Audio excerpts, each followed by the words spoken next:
Denial implies the use of force. Weapons from space to the ground. The United States is going to become the space policeman.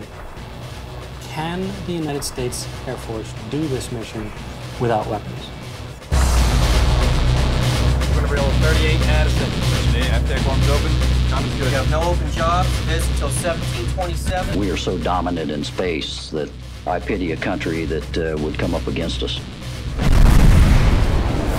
China carried out its first anti-satellite weapons test. If aimed at commercial satellites, and such an attack could bring U.S. business and industry to a halt.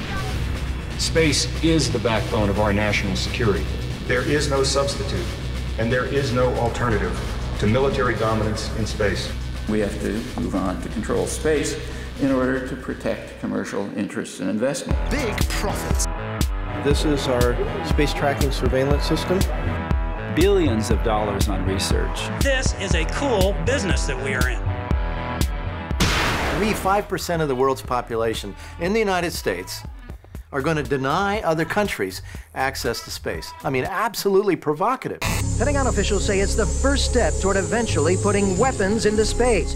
An Earth surrounded by an outer layer of weapons.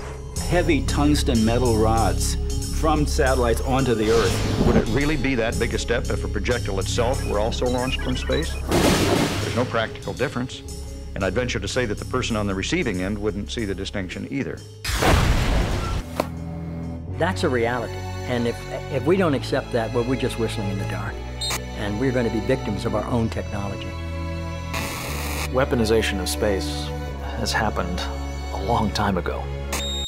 And it's foolish to think that somehow we can stuff this genie into a bottle.